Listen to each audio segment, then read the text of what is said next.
Anestetik lokal.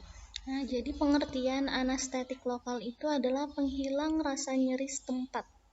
Adalah anestetik yang digunakan hanya untuk bagian yang akan dioperasi atau bagian yang diinginkan. Jadi, anestetik lokal yang penggunaannya lokal merintangi secara reversibel penerusan impuls ke saraf sistem saraf pusat sehingga dapat menghilangkan atau mengurangi rasa nyeri, gatal, dan rasa panas. Biasanya obat tersebut dipakai pada saat tindakan operasi. Jadi dia bersifat reversibel ya, dapat kembali lagi. Jadi anestetik lokal ini dia merintangi atau menghalangi impuls syaraf ke sistem saraf pusat.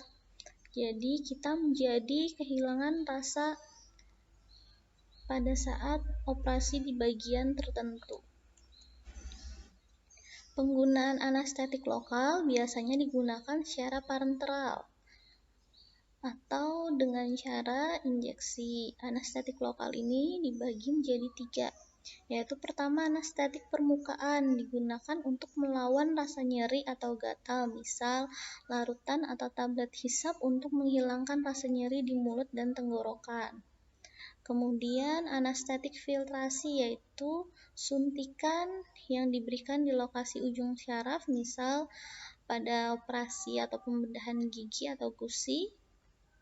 Nah, jadi pada saat proses pencabutan gigi. Kemudian anestetik blok atau penyaluran saraf yang biasanya dilakukan untuk penyuntikan bius pada bagian kaki dan tangan. Jadi misal operasi pada hanya bagian kaki ataupun tangan.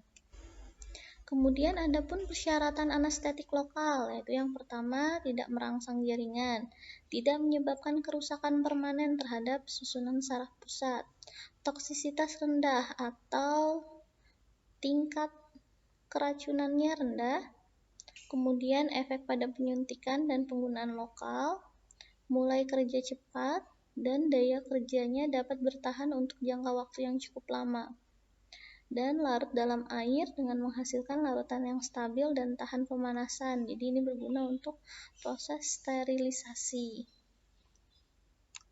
Penggolongan obat anestetik lokal.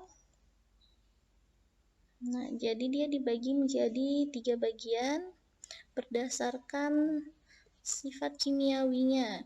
Jadi ada senyawa golongan ester, senyawa golongan amida, dan lain sebagainya, contohnya seperti fenol. Nah, ini adalah contoh anestetik lokal yang biasa digunakan di rumah sakit. Jadi ini yang generiknya lidocaine HCl. Nah, untuk ini nama dagangnya PHcaine, isinya ini lidocaine dan epinephrine. Jadi jangan sampai salah ya, yang ini generik, yang ini yang berdagang atau bermerek di PHcaine. Tapi isinya sama-sama lidocaine. Nah, contoh ini juga yang nanti mungkin akan kalian temukan ketika di rumah sakit. Ini ada bupicaine HCl.